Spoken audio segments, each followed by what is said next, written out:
압도적 재미 매불쇼. 자, 그러면 연예계 소식을 통해서 우리 사회를 들여다보는 시간이죠. 지금 함께 하시죠. 한낮에 매불 논란. 한 세 가지 사안을 다루면 하나는 항상 헛발질하는 느낌입니다. 김갑수 선생님 어서 오십시오. 네, 안녕하세요. 네, 안녕하세요. 반갑습니다. 최경영 기자와는 어떻게 화해하셨는지요? 아니 그 후에 아직 못 만났어요. 그 이후에 못 그래요? 만나셨어요. 네. 내일 만나요. 내일 만납니까? 네. 네. 그래도 한 주먹 겨뤄볼까.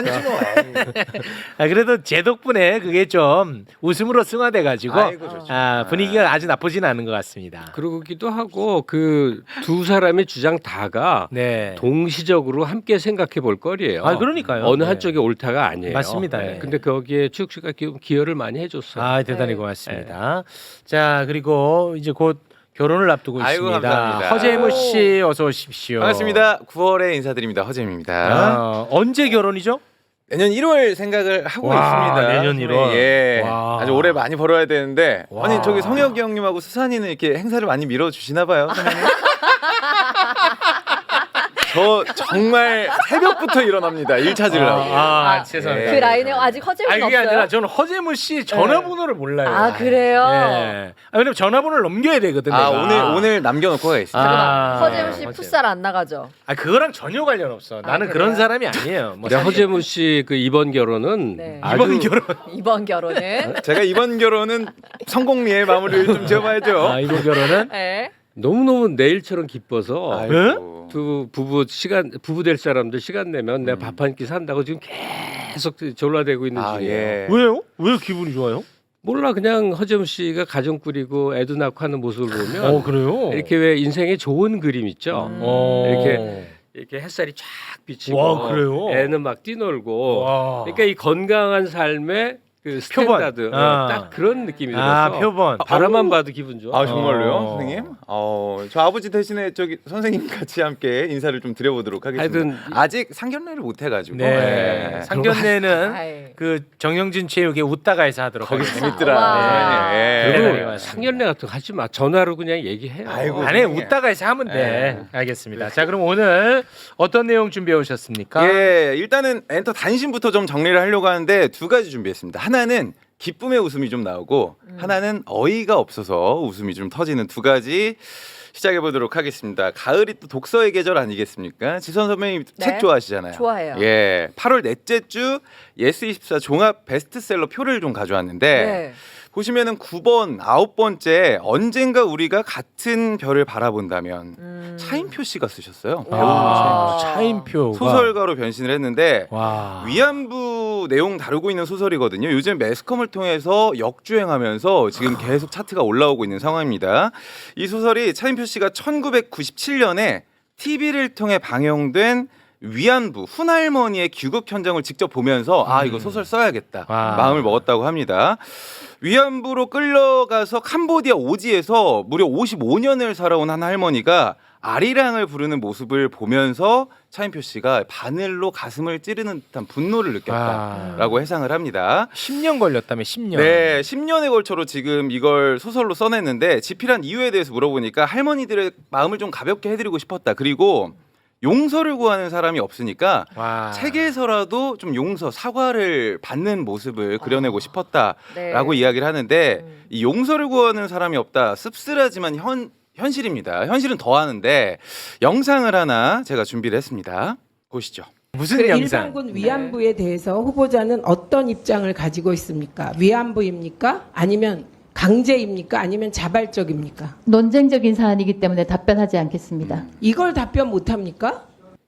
그러니까 지금 뭐 이진숙 위원장은 일본군 위안부가 논쟁적인 사안이기 때문에 답변을 하지 않겠다고 이야기를 하는 상황인데 차인표 씨가 우리 슬픈 역사를 아이들한테 어떻게 전달해줄까 고민을 하다가 차마 응징과 복수를 선택하지 못했다라고 이야기를 하면서 실제로 책 내용에는 일본군이 이 위안부에게 사과를 하는 장면을 넣습니다. 네.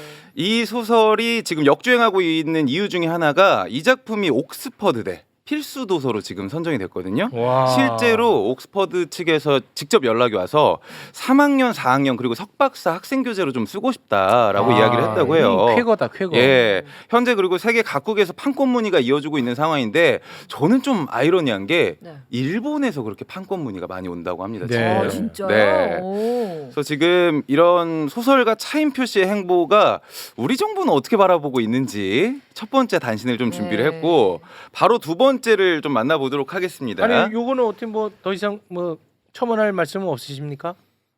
차인표 참 멋있는 것 같아요. 저는 참 좋다지 뭐. 참 좋다. 참 네. 멋진 근데 배우다가. 두 번째 뉴스 듣고 같이 같이 같이 총평을 하신다고. 합니까? 네. 네. 네. 두 번째는 쪼이고 댄스 우리 매불쇼에서 다뤘는데 네. 아마 조금 지금 기억이 안 나시는 분들이 있어가지고 영상을 제가 준비를 했거든요. 네. 괄약금에 힘을 주는 케겔 운동을 춤으로 만든 건데 먼저 춤 영상을 보시고 제가 설명을 좀 드리도록 하겠습니다. 영상 주시죠.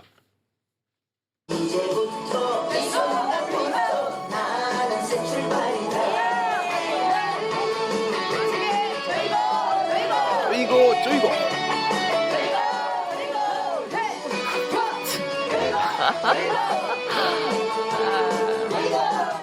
예. 아, 쪼이고.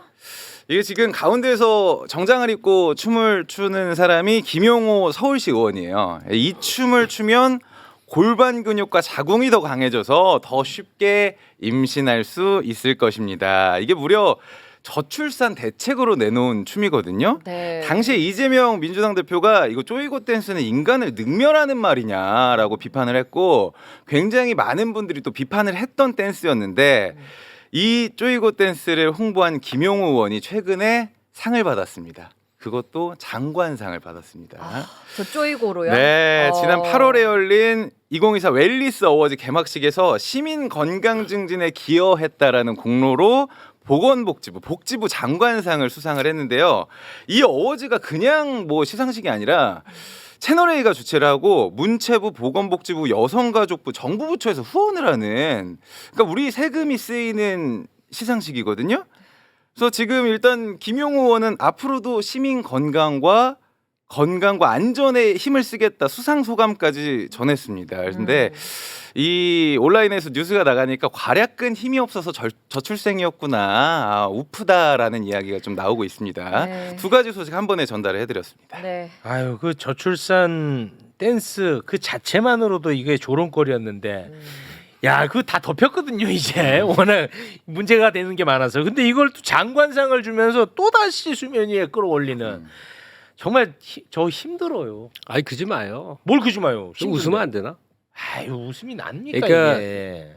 허재문 씨가 지금 소개한 뉴스 둘을 제가 픽을 했어요. 네. 그 이유가 첫 힘들어. 번째 차인표 뉴스는 숨 좀 쉬자. 요즘 돌아가는 얘기 들으면요 그냥 숨이 턱턱 막히고 턱턱 막혀요, 네, 진짜. 너무 괴로워. 근데 임표 씨 얘기 들으니까 정말 흐뭇하고 기분 좋아서 웃는 그런 게 네. 하나 있고 이 쪼이고 댄스 장관상 받아서 나라에서 보증해 줬다는 거 보면 5, 60대들이 20대가 애 안 나오니까 5, 60대 여성들이요 애 낳자 그래서 좀 쪼이자 정말 웃기다 이제 이런 생각이 들어서 네. 특별한 논평이 아니라 그냥 이런 얘기도 있다라는 정도예요. 넘어가자. 근데 저 개인적인 얘기를 좀 하자면 어떤 이유가 있어서 불량 예찬으로 일생을 살아온 사람이에요. 무슨 그리고 예찬이요? 불량스러운 삶에 대한 예찬. 아, 네네. 근데 그 불량이 이제 좀 그렇게 너무 그 낮은 단계의 불량으로 생각하지 않으셨으면 좋겠는데 그 정반대 쪽에 정말 바른 생활 사나이의 표상 같은 존재가 차인표 씨예요. 우리 선생님이 추구하는 삶이랑은 안 맞아. 정반대. 너무 착하고 반듯하고 네. 선해. 그런 삶. 근데 그런 사람에 대해서는 무관심하거나 사실은 약간 답답해하셔. 아래로 보는 시선도 있는 게 불량 예찬자들이에요. 답답해하셔. 소위. 그런데 이런 뉴스 속에 좀 들어가 보면 이 이른바 건강하고 이런 그 정말 바른 삶이라는 게 어떤 건지의 표상을 보면 정말 멋지구나. 멋있어, 멋있어, 차인표. 진짜. 네. 이번 기회에 차인표 뉴스를 쭉 훑어보고 세바 씨 강연도 좀 보고 하면서 네. 차인표 씨가 보이는 모든 모습이 너무나 매혹적으로 다가오는 거예요. 첫째, 멋있어, 차인표. 아유 제 인생은 정말 희한하게 운의 연속이에요.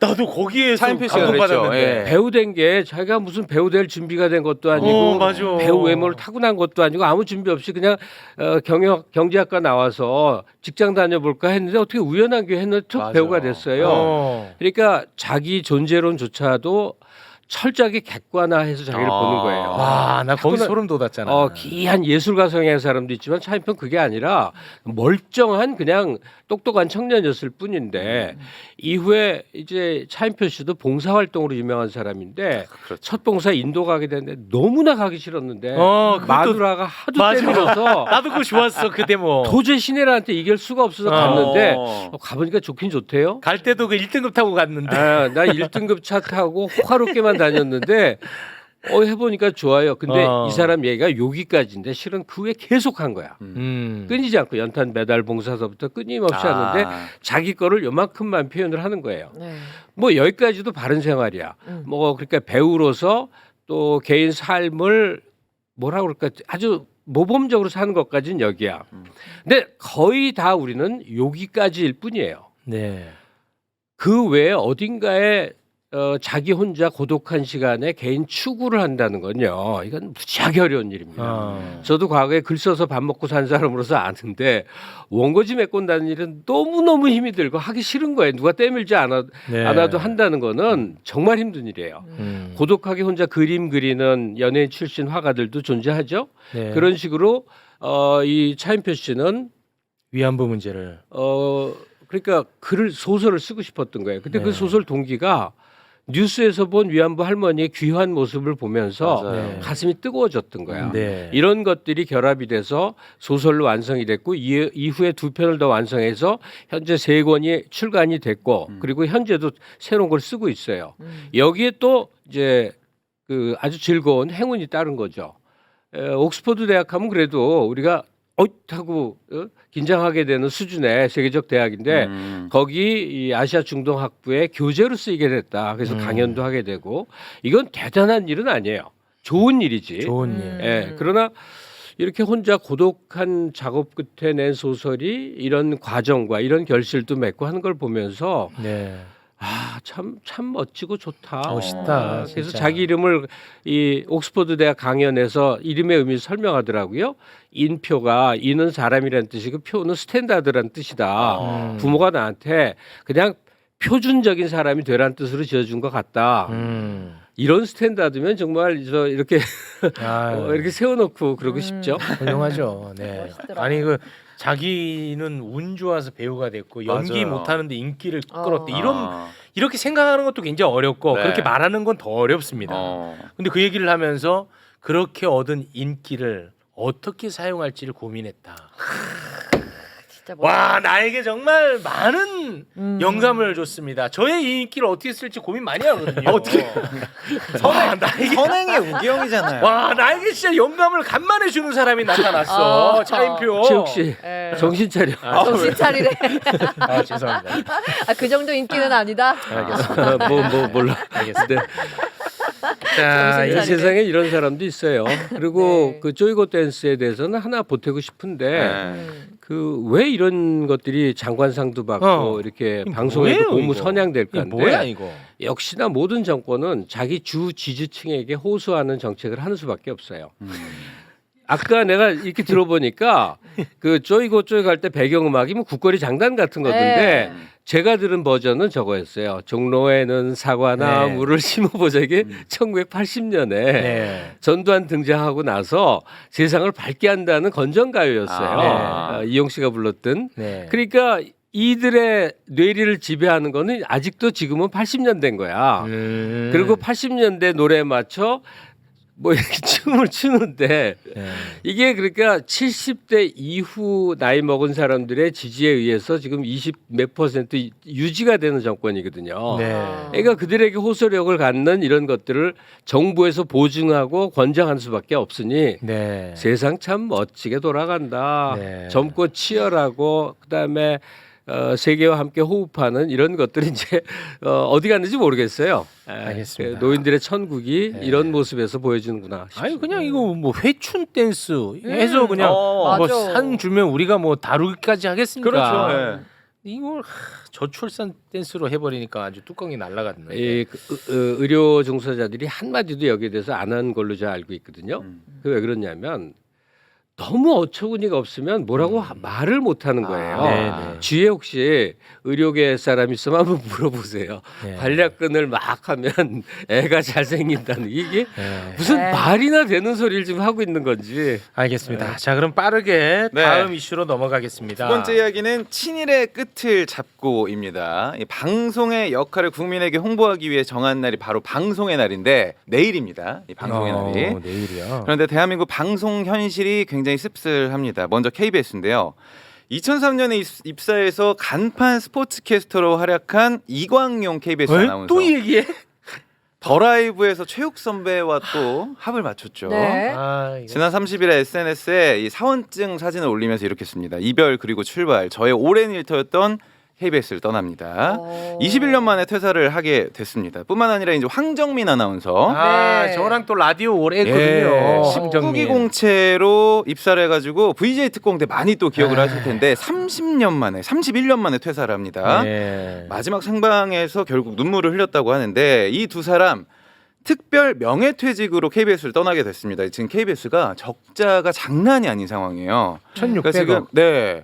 연달아 그래서 지금 명퇴하고 희망퇴직 신청자를 계속 받고 있는 상황인데 적자 규모가 1,431억에 달할 것으로 보고 있고 작년보다 수신료 수입이 2,600억 가량 급감을 한 상황인데 KBS 이걸 지금 타개할 해법으로 인건비 1,100억을 줄이겠다 내놨습니다.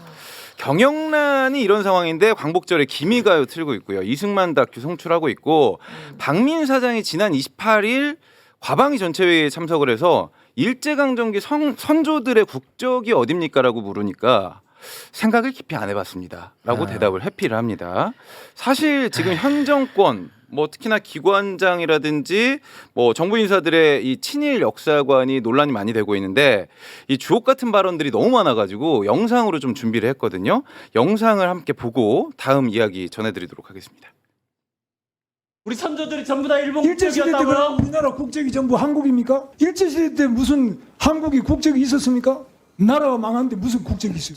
독도 인식은 대한민국 성립 이후 그것도 지난 20년 사이에 급하게 반일 민족주의의 상징으로 만들어진 것입니다. 와. 1945년도에 광복되었다는 걸 인정하십니까? 예스예요, 노예. 그러니까 관장 자격으로 지금 얘기를 하라면은 네. 제가 코멘트를 하지 않겠습니다. 예스도 아니고 노도 아니다. 예, 그렇습니다. 저는 솔직히 뉴라이트가 뭔지 잘 모릅니다. 김영석 관장에 대한 그 인사는 저도 뭐 개인적으로 전혀 모르는 분이고 일본으로 제청한 사람에 대한 인사를 거부해 본 적이 없습니다. 아니 근데 진짜 깜짝 놀랐던 게 아까 그 독도는 반일 20년 동안 종족주의의 상징이래. 만들어졌다. 야, 씨, 나 진짜 깜짝 놀랐어. 뭐야 저런 발언을 어떻게 만들어내? 한국의 주권이 있는 것도 반일 종족주의겠죠. 그들에 의하면. 아우 그럼 너무 속상하다. 독자적인 나라가 됐다는 것도 그들에게 보기에는 가소로운 일이겠죠. 아니 그 독도가 반일의 상징으로 만들어진 거래. 그런 말을 어떻게 만들어내 이런 말을? 와, 나 진짜 너무 놀랐네. 더 문제가 되는 게 지금 와, 교육계에서도 계속 이 걱정이 좀 되는 친일 와. 논란이 이어지고 있는데 내년 3월부터 고등학교에 도입될 교과서 특히나 중요한 게 역사 교과서거든요. 이게 보수 편향적이라는 논란에 지금 휩싸여 있습니다. 특히나 제가 찾아보니까 한국학력평가원에서 만든 교과서가 좀 문제가 많이 될 것 같은데 일단 이승만 정권에 대해서 독재가 아닌 장기 집권으로 표현을 하고요. 박근혜 전 대통령 퇴진을 요구하는 촛불 시위에 대한 내용을 담지도 않았습니다. 여기다가 박근혜 전 대통령 국정농단 사건을 두고도 민간인 국정 개입 의혹이라고 애둘러 표현을 하고 방금 아까 차인표 씨 얘기했던 위안부에 대해서는 성노예라는 표현은 빼고 젊은 여성들이 해외로 끌려가 끔찍한 삶을 살았다 정도로 표현이 돼요. 그러니까 지자체 차원에서도 지금 계속 뭐 지하철 역사 보면은 독도 조형을 빼고 있고 전쟁기념관에서도 독도 조형물 철거 논란이 시끄러웠는데 이번에는 뭐 성남시청에서 10년 넘게 독도 생중계 영상을 송출했는데 이게 2년 전부터 중단이 됐어요. 중단이 된 이유가 시스템이 노후됐다라고 밝히면서 성남시장이 시청 내에 이 독도 영상은 사라졌지만 우리 머릿속에 마음속에 애정은 지워지지 않으면 되지 않겠냐라는 이야기가 나오고 있습니다. 지금 전국 곳곳이 뉴라이트 구구 논란이 한창입니다. 선생님, 예. 안 될 것 같아요, 이 나라. 안 될 것 같아요. 내가 아유 봐도. 선생님. 네, 이거 안 돼. 안 될 것 같은데. 이건 안 돼. 그 전에 한 가지만 좀 우리가 모두 같이 생각을 해봅시다. 제 얘기는 왜요? 왜? 왜? 이 모든 친일 분자들, 뭐 뉴라이트라고 표현하지만 그냥 친일 매국노죠. 네. 이 매국노들을 국가유지에 두루 등용시키는, 그리고 친일적 관점으로 온통 도배를 하고 항일 내지 반일 내지 이 주권적 태도, 독립적 태도를 취하는 것들은 왜 계속 지어나가고 있느냐? 왜에 대한 생각을 해보자고. 와, 그 답이 참 찾기가 어려운데 왜? 왜 그렇지? 모든 일에는 이유가 있지 않겠어요? 이유가 있겠죠. 예. 분명히 이유가 있지. 가령 윤석열 씨가 뭐 30년 동안 뉴라이트식 주장을 해온 사람이라면 아 자기 소신이구나 이럴 그럴 수도 수 있지. 있잖아요. 근데 그건 아니거든. 뉴라이트 네. 모른다고. 노무현 대통령을 가장 열렬히 지지하고 추종하고 아이. 따라한다는 아, 얘기를 그거는 팩트로 저희가 다 조졌습니다. 아니 팩트가 네. 맞는데 아니야 팩트로 조졌어. 그 딸 노무현 대통령 딸 그 미국까지 가서 수사하고 그랬어. 그러고 수사하면서 입으로는 그러고 다녔. 내가 들은 사람인데. 그러니까 그러고는 다녔는데 그건 뭐 사실이 아니니까. 예. 지금 내 얘기 논점을 몰라요. 네. 모든 얘기는 필요한 대로 이 말했다 저 말했다 하는데 네네. 그 뉴라이트적 관점이 아닌 정반대 쪽에 서서도 열심히 얘기를 한 사람이니까 소신일 수가 없다는 얘기예요. 그렇죠. 네. 예. 그러니까 왜 그러느냐를 한번 살펴봅시다. 그리고 야. 거기서 한 발 더 나가서 현직 대통령 부부의 최대 관심이자 소망은 뭘까? 그러면 바로 답이 나와요. 오, 뭐예요? 퇴임을 해도 수사기관에 잡혀갈 일이 없고 자기네 세력이 계속 집권하는 상황을 만들면 되잖아요. 이게 네. 최대 그렇죠. 꿈이잖아요. 네, 그렇죠. 예. 네. 그러면 해외 그런 사례도 있고 롤 모델도 있단 말이에요. 그 얘기를 그걸 따라가는 거구나 하는 그림인데 그 얘기 전에 왜를 좀 더 집중을 해봅시다. 일본하고 관련된 이 모든 일이 무언가의 그 기초 다지기라는 생각 안 드냐 하는 거예요.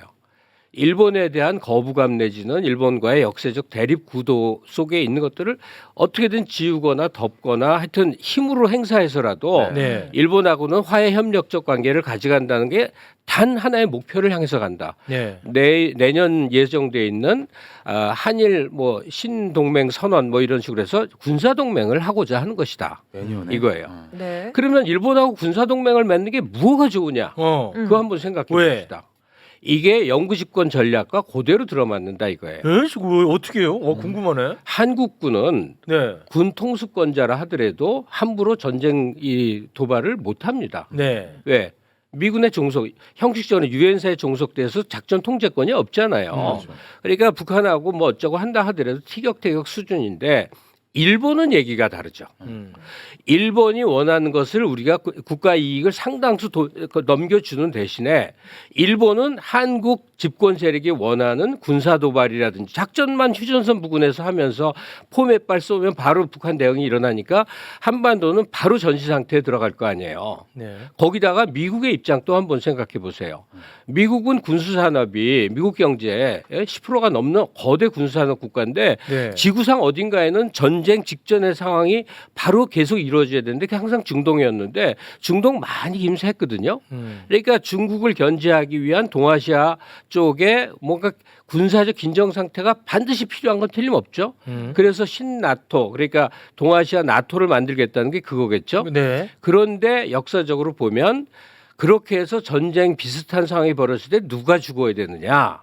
반드시 동아시아는 한반도에 사는 사람이 죽어줘야 되는 거예요. 러일 전쟁이 러시아와 일본이 전쟁을 해도 싸움은 한반도에 있어서 한반도 민간이 죽습니다. 중일 전쟁이 벌어져도 한반도에서 벌어집니다. 미국과 공산중국, 중공의 싸움이 벌어져도 한반도에서 한국 사람 200만 명이 죽습니다. 그래서 자 보세요. 내일이라도 바로 전쟁이 일어날 것 같아서 오후가 되면 갑자기 사이렌이 울려고 사람들은 방공호 대피를 해야 되고 또 이 전국적으로 옛날 평화의 댐 짓듯이 이 군사 도발에 막기 위한 시설물을 어마어마하게 지어 나가는 일을 계속 벌이고 등등 그리고 그거에 대한 반감이 있을까봐 그걸 제어하기 위해서 아예 선거 자체를 없애버리는 것, 계엄령을 선포하고 계엄령 선포의 명분이야 뭐 얼마인지 만들겠죠. 이런 식이라면 지금 집권 세력 좋고 일본 좋고 미국 좋은 구도가 만들어진다. 그래서 영구 집권이 가능해진다. 이 그림을 상상해 볼 수 있지 않을까요? 이건 상상이 너무 그래서 너무 끔찍하다. 친일이라고 하는 것은 그냥 일본을 좋아하고 역사적으로 일본의 입장을 대행하는 게 아니라 우리가 흔히 극우 보수 세력이라고 하는 층들이 영구 집권을 하기 위해서 평소에 늘 하던 그 탄식의 내용물이 그거라 이거예요. 첫째, 그들이 늘 하는 말은 한국에 없는 것들이 너무 많이 돈을 받아가고 임금이 너무 높아지고 이것들이 너무 많이 배운다. 이러니까 자꾸 대가리 쳐두는데 이거 눌러줘야 된다. 노조 노동자. 예, 이게 서민들. 의료보험료 싸게 해주는 것도 너무나 분통 터지는 일이다 등등 이게 입에 붙은 얘기들이거든요. 그래서 어쨌든 롤 모델을 하나 찾아볼 수가 있어요. 그런 게 있어요? 예, 그대로 있습니다. 어디요? 바로 필리핀을 모델로 할 수 있지 않겠느냐 하는 생각이 듭니다. 필리핀. 70년대, 60년대 집권한 필리핀의 페르디난드 마르코스라는 대통령이 있는데 이 사람이 법률가였어요. 변호사였었어요. 근데 어찌어찌 해서 이제 대통령이 됐거든요. 그리고 통치를 하는데 당연히 일가가 맨날 빼먹고 난리치니까 국민 저항이 막 많아졌을 거 아니에요. 분명히 이 사람은 민간인이에요. 그런데 72년에 계엄령을 선포를 합니다. 계엄령은 뭐냐? 공산 반군이 저항을 할지도 모른다예요. 그래갖고 10년 동안 그 피플 파워 민중 시위에 의해서 해외로 쫓겨나기 전까지 10년 동안 통치를 해갖고 그 10년 동안 공식적으로 7만 2천 명이 구금됩니다. 그 대부분은 고문을 당합니다. 고문에 의해서 직접적으로 죽은 사람이 3,200명입니다.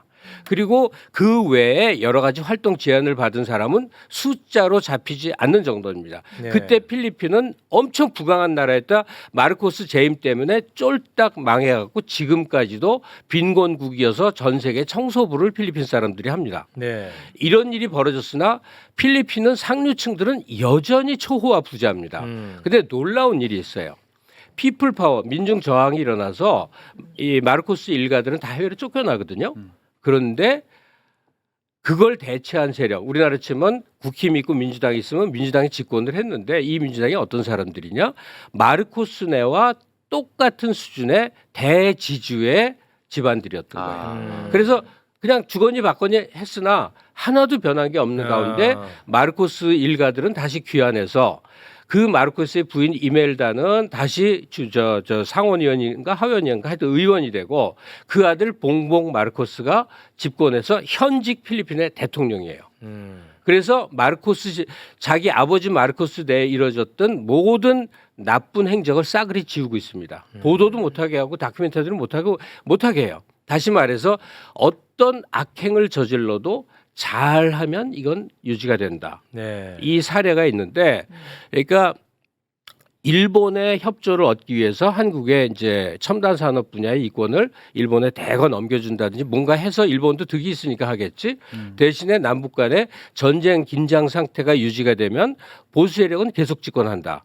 일본은 한반도가 대한민국이 경쟁적 관계에 있었던 산업의 주요 부분을 대부분 흡수하면서 한반도 긴장이라는 게 일본에게는 또 전쟁 특수의 가능성을 열어준다. 미국은 이 중국 견제를 위해서는 동아시아에서 항상 전쟁 발발 상황, 언제라도 전쟁이 벌어질 수 있는 작은 교전이나 도발이 끊임없이 벌어진 사태를 대단히 반긴다. 네. 이 상황 속으로 우리가 하루 가는 중이고 그 증거는 이 무수한 친일 분자들의 국가 요직 등용이다. 네. 이렇게 이해하면 될 겁니다. 뭐 그런 것들을 미리 경계하는 거는 뭐 좋은 일인데 아니 그 당장 민주당에서 지금 계엄에 대해서 매일 야구 당 대표가 얘기를 할 이게 정도니까. 눈에 지금 보이고 있으니까 하는 거예요. 아니 그 민주당의 당 대표도 이제 그런 발언을 공개적으로 했습니다. 뭐 다른 것보다도 계엄에 대한 부분을 하긴 했습니다만. 저는 뭐 솔직히 뭐 설마 뭐 그런 생각이 좀 들긴 합니다. 네. 설마인데요. 네. 박정희 시절을 저는 대학생으로 살아본 사람이거든요. 전두환 시절에는 많은 사람이 했기 때문에 안 두려웠는데 박정희 시절에는요.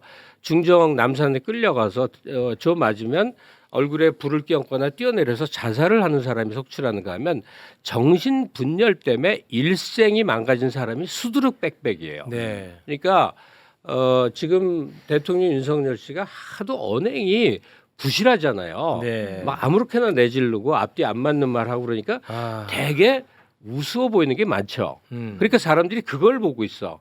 근데 그런 사람을 뒷받치고 있는 소위 전문가들, 업자들은요. 엄청나게 치밀하고 엄청나게 경험 많고 눈에 불을 켜서 왜 그걸로 해서 생기는 이권으로는 일가 집안 친척 선배 동료 후배들 자리 다 주고 엄청난 사업 벌여갖고도 다 무마돼갖고 돈 다 빼먹고 대대손손 먹을거리가 나오거든요. 네. 그러니까 대통령이 매스컴 앞에서 보여주는 그 헐렁한 이 태도만을 봐서는 안 되고 네. 그걸 뒷받침하는 전문가 집단들이 얼마나 무시무시한 네. 그런 사람들이냐. 근데 만약에 그런 여- 전문가 집단이 존재한다면 그 그림대로 실행에 옮길 가능성은 높다고 이번에 저는 판단이 든 게 윤석열 대통령이 얘기했잖아요. 나는 모른다. 그리고 세 가지 안 올라오면 1순위만 나는 무조건 선택한다. 이런 얘기를 했거든. 네. 그래서 만약에 그 아래 단위에서 그런 장난질을 한다면 그게 먹힐 가능성은 저는 높다고 보는데 그래서 그래도 대한민국에서 그런데 여기서 변화가 한 가지 보이는 건 딱 하나 있어요. 이명박 때는 모든 걸 민영화하려고 그랬어요. 네. 그래서 시장 파일을 커서 상류층들이 너무 억울해하고 살고 있거든요. 우리가 훨씬 더 먹어야 되는데 이거 없는 것들한테 이렇게 뺏기고 있어 하는 박탈감에 시달려서 왕창 하려는 집권 100일 계획이 있는데 그때 광우병 시위가 그 모든 걸 무산시켰어요.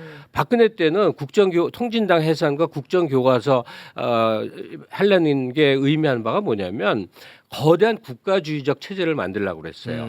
이게 왜 다 계속 실패로 돌아갔느냐. 사실은 시민 저항이라는 게 큰 작용을 했지만 네. 더 크게는 검사들만 동원해서는 안 되는구나라는 깨달음을 얻은 거예요. 이 윤 정부까지 이어진 게 검찰력을 배경으로 이 모든 일이 벌어지거든요. 왜? 마음에 안 드는 놈들은 잡아 가두고 1년 12달 뒤지면 되니까. 예? 그런데 3대에 걸쳐서 해보니까 검사 얘네들만 갖고서 해서는 이 체제 안 된다 해서 결국 뭐냐? 외세가 필요하다. 군과 외세. 군을 끌어들이고자 하는 거예요. 그래서 군과 검찰이 이 집권의 양대 축으로 만들고 앞으로 보세요. 만약 이 체제가 계속 유지가 된다면 이제 군 장성 출신들의 수많은 국세청장도 하고 뭐 다 할 겁니다. 요직을 그렇게 하면서 검사 집단과 군이 통치하는 이제 전혀 다른 나라로 우리나라가 한 발 한 발 가고 있는 중이다. 네. 그러니까 그걸 무력하게 쳐다보고 있는 것이죠. 대학생들이 과거에 이제 이런 사실을 눈치채니까 나와서 이제 시위를 하면서 자기 몸을 던졌는데 지금의 대학생들은 그들의 일원이 되고자 합니다. 특히 명문대라고 한다면 일원이 되고 그걸 막는 게 아니라 지금 언론사 기자들 보면 아주 부패한 공직자나 정치인들이 막 횡행을 하면 그들을 취재해서 어떻게 하냐면 그들과 친해지려고 그래요. 아유. 이런 말씀 자꾸 하니까 20대들이 지금 구독자에서 다 구독 취소합니다. 생기는 게 막 나오잖아요. 생기는 게 막 생긴다고. 내가 저 사람 하나한테 나쁜 기사 써서 뭐 하루치 클릭하는 것보다는 저 정치인하고 매우 친해져 갖고 앞날을 도모하면 내가 언제 이 신문사 사직하고 거기 따까리 할지도 모르고 내가 출마할지도 모르니까 이 세태가 변했어요. 아니 그러니까 말 끊어 죄송한데 그 세태가 만약에 맞다면 왜 과거와는 달라진 겁니까? 과거에는 기득권 다시 말해 기성세대들에 대해서 저항하던 젊은 층들이었는데 지금은 왜 이 젊은 층들이 기득권의 일원이 되고자 한다? 왜 달라진 거예요? 만약에 그게 사실이라면. 그건 뭐 말 그대로 그 구성론적으로 그러니까 하여튼 다르게 뭐 봐야 되는 게 있는데 그 20대들이 들으면 아주 모멸감 느낄 아니 것 같은데. 모든 20대가 똑같지 않은 거예요. 네. 그 시대에 따라서 시대를 담지하는 층이 생겨나는 건데 가령 한국의 그 저항 문화에 이 조선 후기에 밀란을 시초루에서 동학혁명까지 이어졌던 그 저항의 움직임이 지금 민주화된 한국까지 만든 거예요. 네. 근데 그게 전부 저항 의지가 꺾이면서 중산층화 보수화돼서 지배 상층부를 형성하고 있는데 이거는 전문가들이 정교하게 설명을 해줘야 될 뿐이니까 제가 감히 떠들지는 않겠는데 지금 20대는 더 이상 저항 집단이 아닐 거예요. 엘리트도 아니고. 지금 대중교육화되어 있는 대학사에 몸담고 있는 학생들이 저항 세력이라고 볼 수가 없고 또 과거 그 사회주의 운동이 있었을 때 설정했던 노동자 의식도 현재는 전혀 다르게 작동하고 있어요. 네. 그래서 오로지 믿는 게 시민사회의 건강한 의지 같은 것인데 지금 이 흘러가는 것이 있는 그대로 그냥 어쩔 수 없이 방치될 것이냐 제어될 것이냐가 무슨 여론조사 응답률이나 뭐 이런 걸로 해결되지 않는다는 건 분명하죠. 네. 제가 형님 그 박근혜 사태 때 그 거리로 나왔던 제가 그때 학생회를 하고 있었어가지고 거의 마지막 이제 거리로 뛰쳐나왔던 20대 대학생 시절을 보냈었는데 네. 학생 회장 출신입니다. 지금 후배들한테 물어보니까 코로나 때는 학교를 나가지 않았잖아요. 그 2, 3년 동안 응집에 대한 힘이 굉장히 적어졌고 그러니까 줄어들었고 거기다가 세대 간 갈등, 남녀 혐오가 대학 내에서도 굉장히 팽배해져 있다고 해요. 그래서 그게 어디서부터 우리가 세뇌가 되고 혹은 학습이 되는지 모르겠지만 일단은 이 세대 간에서도 서로 소통이 안 되고 뭉쳐지지 않는다고 하더라고요. 그래서 뭐 정치에는 솔직히 관심도 많이 없다 이런 얘기들을 후배들이 하는 걸 보면서 나중에 선생님 이런 주제들을 한번 곱씹어서 말씀해 주셔도 되게 좋을 것 같아요. 그러니까 한국이 다른 이 후발 국가에 비해서 되게 특이했던 건 중진국 함정을 탈피했던 거거든요. 그러니까 이 저개발국에서 막 경제가 성장해서 흔히 이제 예전에 $10,000를 얘기했어요. 1인당 소득. 지금은 이제 15,000불 정도 얘기되는데 거기 도달할 때 모든 게 정체되는 중진국 함정에 빠지는데 한국만 특이하게 뚫었어. 노동자 그다음에 대학생의 저항으로 민주화라는 체제 전환이 이루어지는 바람에 그 후 20년이 갑자기 엄청 번성한 시기가 됐어요. 네. 그래서 이제 현재 상태에 이르렀는데 여기서 다음 단계가 선진국인데 그 문턱에서 아마 중진국 함정과는 다른 훨씬 어려운 선진국 함정이라는 거에 우리가 빠질 거예요. 네. 우리는 지금 이제 추락하는 사회 앞에서 도대체 탈출구가 보이지 않는 무력한 상태 네. 이런 하루하루가 가고 그 증거가 거듭 말씀드리지만 우리를 지배했던 나라에 대해서 다시 숭배하고 열정을 보이는 그 세력들이 전면에 등장하는 그러니까 친일 매국 세력들이 국가 요직을 독식하는 그 모습이 그 증거인 거죠. 알겠습니다. 우리 그 선생님 말씀이 맞고 틀리고는 뭐 아무도 모르는 건데 네. 참 너무 안타까운 게 그러니까요. 선생님 말씀에 많은 분들이 동의하네. 걱정하고 그게 이거 굉장히 심각한 상황. 나는 이 현상이 굉장히 중요하다고 봐요.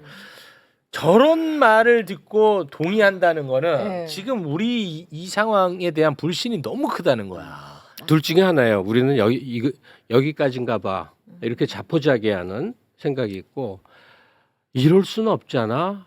이 두 축의 생각. 한 사람이 동시에 두 생각을 할 것도 같아. 네. 근데 우리가 지금 기로에 서 있는 거죠. 네. 기로에 서 있는 거예요. 지금 이렇게 말씀을 듣는데 가슴이 이렇게 답답해지니까 그러니까요. 이거 한 번만 쳐주세요, 저. 그 명상. 명상. 뭐, 네. 저 한 번만 쳐주세요. 자꾸 시켜. 알겠습니다. 아유. 자, 그러면 네. 오늘은 여기에서 마무리 짓도록 하겠습니다. 함께해 주신 두 분 대단히 고맙습니다. 맞습니다. 네, 고맙습니다.